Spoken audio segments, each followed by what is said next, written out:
Level? Ah, level. Hey people, it's still Guitar Summit. Me here with Steve from ADG, who they do lots of lipedales, as they say in France, no, Spain. Close. Lipedalos, Los Pedalos, whatever. Mexican. See, now the people that were supposed to help me just ran away. They actually went and hid it. What? They're eating. They're eating? Hey, you're not supposed to hide when this happens. Come on. See, be present. You said that that Luke was supposed to help me, but looking at Luke, he's very clueless. Hey, look, he's got candy. Show Luke. Look, he's got candy. Look how clueless Luke looks. Oh yeah, come on. Hey. Are you going to try and talk in the video now with candy in your mouth? No. All right, okay, look, we'll do that. Come on. Yeah. So. Okay. So what's new? What happened to your thumb?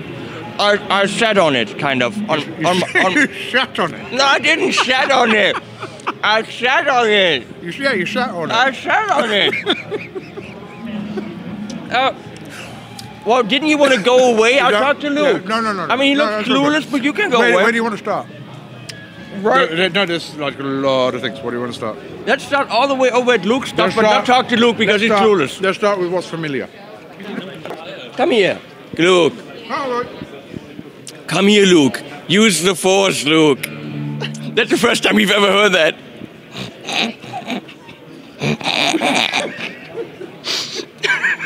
You love me, come on.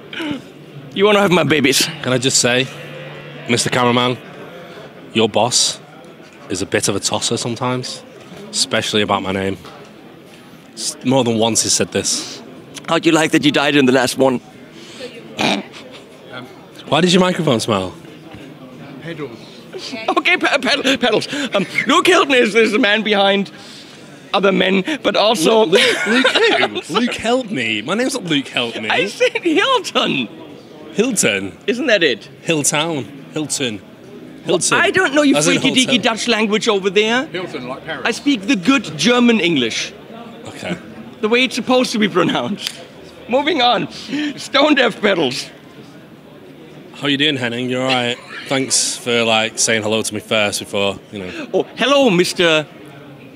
Hilton. How are you doing today? I'm alright, how are you? You good? How's your sweets?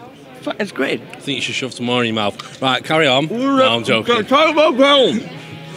What do you want me to say? You know, you've already played. No, you've not actually. No. This is the Syncopy. This is a new product. It's so small. It's smaller, yeah. Everything's getting smaller over time. Sure. So yeah, this is an analog digital delay. Digitally controlled analog delay, and you've got 4 inbuilt presets that you can save to, access to 128. You've got the control of the mix and the time and the feedback, and then you've got additional modulation. Basically, Dan Gigrig tried it at the Tagoo. Yeah, Tagoo, and he basically said it is like a vintage memory man. Yeah, but. What does Dan know, really? What does Dan Steinhardt know? Actually, he knows quite a lot about memory mans. Yeah, he really does. Okay. Henning, yeah. Do you know any other analog delays that have digital control? There are some, right? Chase Bliss. That's the only one. That's the only other one that I know. Yeah. What does Chase Bliss have presets as well? Yeah. Yes. Okay. Is that the only one you know? There wasn't. Yes, that's the only one. No, that's the only one I know. The new releases, there wasn't a delay in that lot with the digital control. Okay. So that is kind of the more simple to use, much more affordable, only analog delay with digital control and tap tempo on the market. Now right? Look at frickin' Steve. He knows the right word. It is right. What? Wait a second. Right? Let's go through what he just said. That he's so damn good.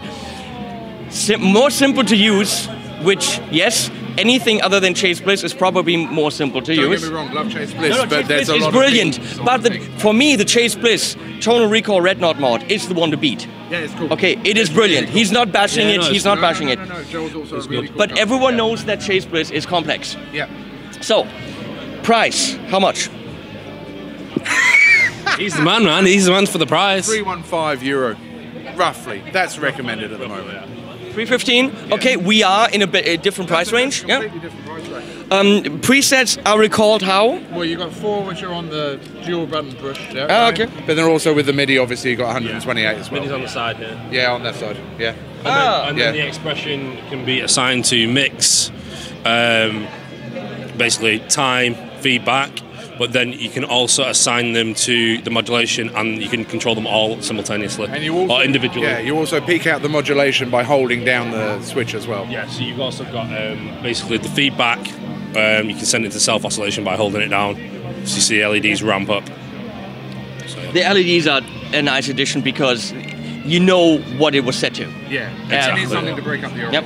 Right? So obviously, you know, if you send this to me, in that video somehow, I want to know which one is the one that, or if it's even close. Because for me, the Chase Bliss is the pièce de résistance, as they say in Russia. But Oh no, this- but Chase Bliss is awesome. Yeah, no, they're really good. But They the are pedal really good. market is not about which one am I going to choose and then I'm sticking with that for life. The pedal market is about which one do I want to try today, or do I want Yeah. to try something different? and or I want both anyway. I mean, I'm going to. Exactly. I want this one and I want the Have other you one. tried running both at the same time? It's freaking amazing. Let's freaking do that. Yeah. So everyone loves the Tremotron. We don't have to say anything about it. Anything I could possibly say about it is probably like, well, everyone loves it. It's great. Kind of pointless to make a video because this is probably the most popular tremolo out there. I think it is. It's one of, yeah, to be honest. It's good. It's good. So We're why are really we proud talking of about it. You don't need me for this. Because we are really proud about what the Tremotron can do, and it's good. And I reckon it's if you were to post this video, I reckon there's at least 3 or 4 people that would comment that they hadn't heard of the Tremotron. yeah, well, there probably would actually. let's change that. Yeah. To be fair, that is probably true. Yeah, and the other products, definitely the other products I've not heard of, like the Kryptonite and the Trash Tube Blonde were released like a few years ago. And I would say they're like our lowest sellers, but the reaction to these two has been better than our current stock of overdrives for me, especially the Kryptonite, just because it's like black keys in a box. So I love that pedal. I think it's great. Black keys. So they use fuzz. Yeah, but You are nuts about fuzz. Admit it. Admit it. I'm not nuts about fuzz. Admit it. It's just a different type of fuzz. It's a Velcro fuzz, so it doesn't sustain. It's all like staccato-y, and it's got an overdrive, and it's quite a versatile pedal, really. And it works on bass, so it's like, what is the not for like? That's actually a really good name for a pedal. If you're nuts about fuzz, you could have a pedal called Fuzzy Nuts. Fuzzy nuts. Fuzzy nuts. That would be a really Heading good name Pauly's for a signature pedal. shop, Yeah, because Fuzzy nuts. my signature pedal would be a fuzz. Yeah, I don't but the last pedal that would ever be my signature pedal would probably be a fuzz. Really? Yeah. I've not watched your channel in a while. I haven't played one of your pedals in a while. You've never played one of my pedals because we've not sent you one. Yeah, well, but maybe why? Because I don't like fuzz. No. I know I did. But here's the thing. Are you actually surprised about the I love both of them. If you can put a fuzz in front of me that I'm having a shit ton of fun with, like I had with the Figform, I like to say Figform, then you won. Because I don't like these things. And if you can make me like one... Why do you like them? Because it's very compressed and it's not, as you said, not very sustainy usually. Is it from back in the days when you used to be a rack addict? No. It's not. No. You know, with like all the rack gear Yeah, and no, stuff. I just like... Okay. I like more open, overdrivey sounds. But fuzzes can be tons of fun in that direction, yeah. Have you actually tried the PDF too? No. Because he's never sent me one. No, but we'll sort that. Steve, you should never have told me not to... No, I'm joking. Okay, let's move on. Let's move on. It's Yeah, a we're long- talking about it's all a this long stuff. path downwards. This is you the same. This is just the same It's stuff. the same board. Good to see you, Henry. Oh, have you ever seen that?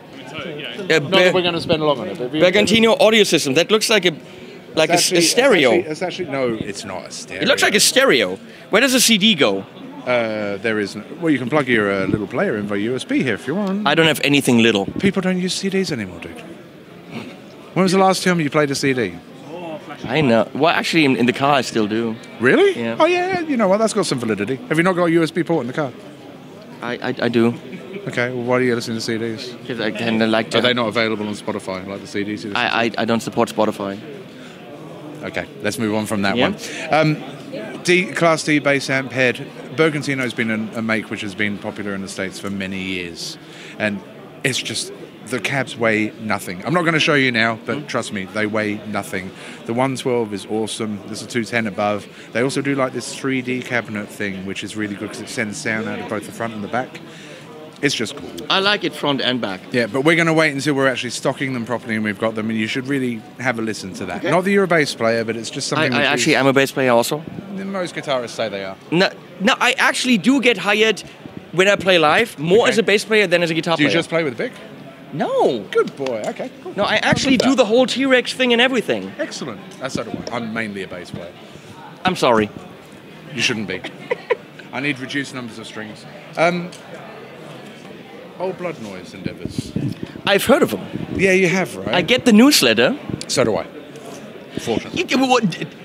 You're selling them. Of course you get the newsletter. You probably write the newsletter. No, I don't actually. Brady does that. It's actually a nice newsletter. It's actually much better that Brady does that because he's got much more of a headspace for doing that sort of thing. But there's not much I can say. Look, we could probably spend an hour going through all of these, so I won't. We could save that for something later on. Yep. But just to say that it's absolutely stunningly beautiful. And because these guys are really into more the soundscape sort of thing than just your generic rock and roll kind of guitar sounds and stuff, some of the things which you can create with these pedals in a soundscape format are just stunning. It's simply beautiful. And yeah, the one which is being pointed at right now here, the Dweller, it's actually the new one. Phase Repeater is a new class of product in a way. It's a phaser. It's actually, I think it's a 4 and an 8 stage phaser, but it remembers the points within the phase and puts delay on those points. It's something that's never been done before.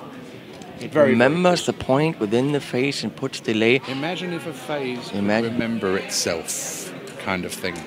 You're so losing me, but I so want to hear the pedal now. That's so cool, right? I really want it. I really now want to hear the pedal. If it made sense to you, you wouldn't want to discover anything. Absolutely. Yeah. So imagine you want to do the 4-cable method, and you have your pedal board on the floor, and your amp is way over there. And you're gonna be really pissy because you have to run expensive individual cables, which you probably zip tied with zip ties, which you cut off, and then every time you handle the cable, you're actually putting the zip ties into your hands, and you're hurting yourself, which is exactly what I did.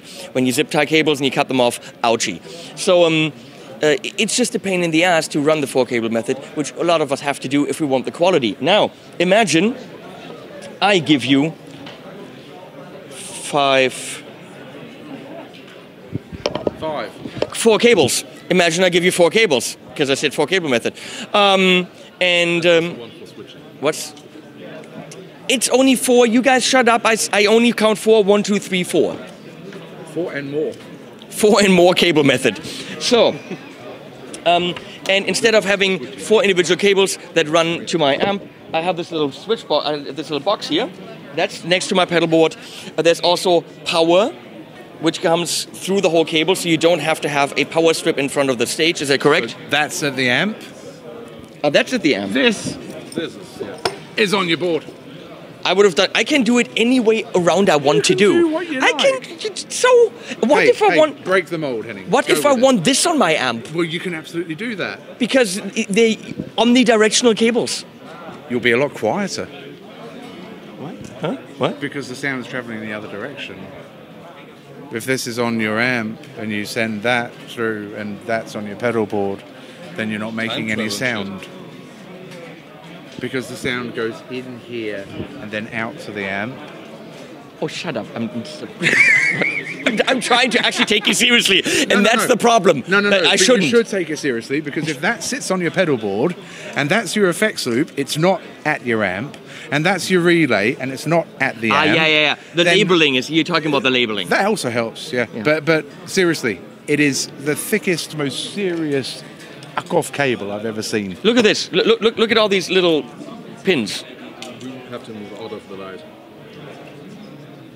And this also looks like a series connection. This is not plastic as far as I can tell. Wait. No, this is metal. And then power. Again, you put power. It comes out of here into your board. The point is, this thing, it's not as heavy as I thought, she said. That is an amazing solution for the 4-cable method that is absolutely solid, and I've just been told, and I'm not kidding you, it's been developed by nuclear physicists who probably are avid guitar hobby players, because you don't need to be nuclear physicists to design a box for the 4-cable method. But it doesn't hurt. But no one else has done it. So maybe you need to be a nuclear physicist. Maybe it's a brain. Yeah. So this is pretty damn cool. Maybe we can check that out in the studio. That would be cool. Next. Steve says next. No, let me. Yeah. My good friend Paul Chalks, of course, is a crazy Polish man who makes the best power supplies on the planet, or some of the best. Okay, let's say some of the best. There's other good ones, but he goes all the freaking out of his. Robin's killing himself there. He goes all way out of his way to develop more and more and get better power supplies. I have the chocolate. I have the pussy power. No one was really getting really mad about the pussy power, and then there's a pussy meltdown. All of a sudden, it's like me. So we have the DC7 now. I have the DC5, which was great, and it's a great small power supply to put under boards. This is 2 more, because it's the 7. 7 is 2 more than 5. So you have 1, 2, 3, 4, 5, 6, 7, and they are 675 milliamps each. I'm getting yes. 600 freaking 75 milliamps on each output. Each of them has little switchies where each output could be selected between 9, 12, 15, who the fuck needs that, and 18. And at the different voltage ratings, you have 660, 500, 400, and 330. So just stay on the 9, and that means it gives you 660 milliamps for each output. If you daisy chain, you could power 7 small boards with this. Probably. If you have daisy chainable pedals, this one thing can power 7 fly rigs. Not that you need that, it could also power 1 big ass board if you daisy chain. If you don't daisy chain, you can power 7 high milliamp drawing pedals. All in a format that fits under a pedal tray nano. Is it a nano? Yes. USB, big ass pluggy thing, not a small ass pluggy thing, and a chain through. Now get this. Give me your little thing, Steve. Chain through to Steve's tiny thing. So that goes through here, and then you have another 4 outputs with 600 milliamp each. And it clips under the nano. And there's also an 8 version, which, again, but you need this to chain through, right? Yeah. Okay? So these are add-ons. I mean, yeah, you could put that all under the nano, but then, but what kind of pedals would you put on there? You cannot fit that many pedals under the nano. No, you put like a few there, and then you have loads of random ones on the floor with cables. Yeah, that's what you do. Lots of random pedals on the floor. Of course, that makes total sense. That's what you do. Yeah. The new Chuck's power supplies are freaking awesome because it is seriously thin. You don't know, you haven't seen it yet. I'm looking at it. Oh, you mean that? Yes. Ah, okay. What are you talking about? Something that's definitely not thin. Are you talking about your little thing now? It's not little and it's not thin. At least she never. No, she's. That's what she said. I don't know. That's what she said to console you, at least. Yeah. Next. Well, he's got more. Oh, I've got. There's many things actually. There's Kitlin bread. There's Vemuram. Is that from India? Oh yes. Sounds like it. Japan. Yeah. Have you never heard of Vemuram? No, look at how golden. Are you serious? You've never heard of Vemuram? I haven't heard of Vemuram. No. Okay. How much is the Jan Ray? Oh, sorry. The standard Jan Ray, yeah. So actually it's 300. Yeah. That's Valentin. Valentin knows all about these things. Almost. You know, it's an overdrive. Robin, come over here. You know what I said yesterday? I said yesterday to someone, actually, no, this morning, I said any pedal that has an internal trim pot should have holes in the side, because having them internally so that you have to open the pedal to get to the internal trim pots is asinine. And I said any pedal... Is what? Asinine, stupid. Oh, right. Any pedal that has internal trim pots should have holes in the side so you can access the internal trim pots. Look at what they're doing. Yeah, that's right. They immediately won in my book.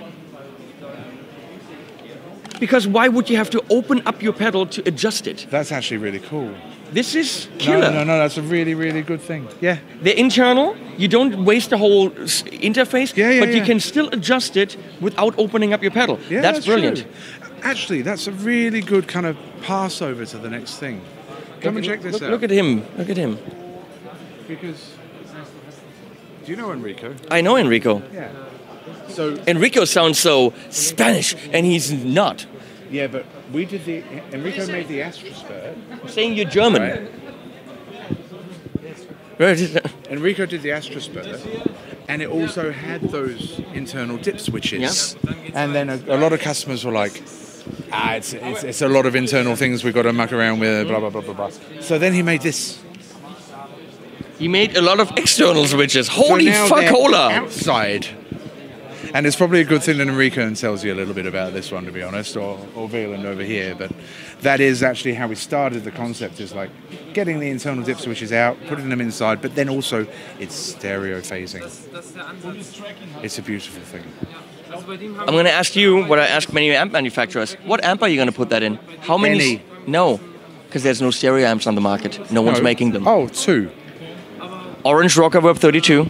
Orange Rocker 32. 2 amps. Yeah, but yeah, who wants that? Actually, you know what? I want a stereo amp. Amp manufacturers, listen to me. You know what I'm probably going to do? I'm probably going to run it into a set of either a Neuenberger Iconoclast or 2 notes cabs, and then run it out to a big PA. Why would you run that into a Neuenberger Iconoclast? Because it's a great brand for us in the UK.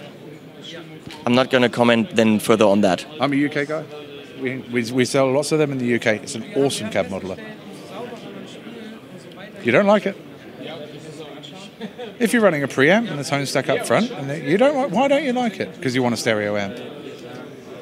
Let's just leave it at that. I don't want to badmouth any of your brands, but I never made a video. No, but I'm actually interested. I never made a video about it because it sounds DI all the way through. Oh yeah, look, there's a lot of better solutions. I get that. If I'm not going to, if I can't get a stereo amp, the thing then is, I know that Brian doesn't like the sound of amps. He likes DI sound. Sure. And he made a box that sounds DI because he doesn't like the real sound of a speaker. Yeah. So he designed something that doesn't sound like a speaker. You know what? I also like the real sound of amps, but my back doesn't. No, and I've also I'm all for DI. I'm all for going board. DI, but the Iconoclast for me was highly disappointing. If there was a stereo amp, that would be a really cool solution. But there isn't, like you say. Oh, I'm talking to many amp manufacturers. I'm giving all of them the same idea. You're going to either see one of them doing it or all of them at the same time. Okay. Because we need a sub €1,000 amp that has a stereo power amp with all these pedals. With all these pedals.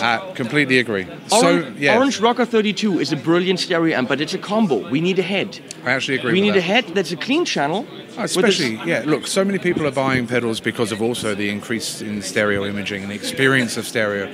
Look at Earthquaker, like the Avalanche Run V2. Look at the Meris Mercury or the Polymoon or some of those things. You really want to experience them in stereo, like properly in stereo. And no amp manufacturer is listening. Everyone's got the Strymons on their pedal board, the big ones. Everyone has the stereo pedals, but the only solution is 2 amps. So what do they do in the States, for instance, in the church market, where you have the holy trinity of the Strymon pedals, and they're running in stereo? Probably 2 amps or going completely DI, maybe 2 cabs from 2 notes or whatever. Yeah, which is the solution which I have right now. The only reason I would really choose the Iconoclast right now is because it is a compact box with stereo on it. Yes. It's the ultimate inconvenience. Absolutely. Right, that is the case. If you're running cleans or ambient stuff, fully. Yep. If you're going drive, it's not cutting it for me. No, it is also if you're running clean, I'm with you. It's very genre dependent. Yes, but absolutely. you can get away with a DI signal if you are really running clean, and if the color is mainly coming from ambience, right? I have to say, absolutely, Iconoclast works for that. Also, when you put a tone stack in front, like a proper preamp, like a 2-note Slippery or something up front, then you get a bit of that color through. Yeah. So it's nothing perfect. So what we want really is we want amp manufacturers to make a small head, clean channel, pedal-friendly, stereo return power amp. That's just a product that the market needs. No one's doing it. The first manufacturer that's doing a sub €1,000 pedal-friendly amp with stereo return is going to clean up. It's actually the same as what we were talking about with the Seox thing over there. It's been so long since someone's done a much thinner power supply which fits under so many more boards, that has the right amount of milliamps coming out of each output, so we can power higher level pedals. The same thing with stereo amp. No, It's a point of evolution. It needs to be done. Although we get annoyed that it hasn't happened yet, the fact is that it is just a point of evolution. We have to be patient. Oh, no, I'm pushy as fuck, and I'm telling everyone, I'm also pushy. do it. I say do it. Yeah. As I've asked some other people, Yeah. what the fuck? Go. It's cool, huh? Yeah. What do you want to know? Everything. Go. Everything. You have 3 minutes. Actually, 2 minutes. Astrosport Horizon. What? Horizont. Horizont. You're German also. Horizont. I'm gonna call That's it that. wrong. I'm gonna call it Horizont forever. Horizont. No, it's Horizont. It's basically a JFET-based phaser. It's a 4-stage phaser. It's kind of evolution stage of our Astrosport. Having the same basic control, like the signal control for your overall level, having the mixing control counterclockwise. It's just a phase-shifted signal, which is kind of vibrato sounding. Then you're having a classic phasing sound that's more or less going to the clean side. Then you're having a spurt, which is a tempo control for the LFO, and the depth for the modulation depth. Wait, should I make the sounds while you do this? Should it go? Chow? I think that would maybe distract the people watching the video. Do you think so? I mean, I can go to the random sample hold like LFO. you How make. do you want to do this? It's It's too rhythmic. It's not random enough. Okay. Anyway, we're having a waveform control for 8 different waveforms, having ramp up, ramp down, triangle, rectangular, sinus wave, half sinus sweep, sample hold. Can you do a sample hold? No. That was good. No. A random triangular also means random slope. And one of the main interesting thing of this one is, which is kind of really rare on the market, is we're having a stereo output with a stereo panning, which is synchronized to the LFO for the phasing, which means you're having the upper cycle of the LFO is on the left side and the downer cycle is on the right side. That means you're swooshing through the room when you're standing in the middle of this. So it's a really great experience having a wide room, really expanding sound. And to the fact that you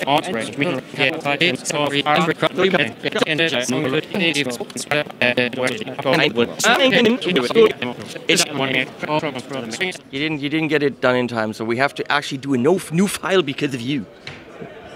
ADG Denmark may have lots of pedals, and this pedal is very complicated. You have to hear it, but probably way cool.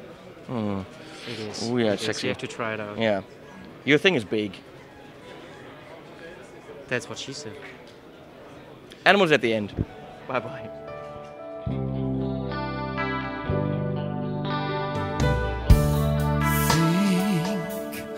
Open your mind a little more.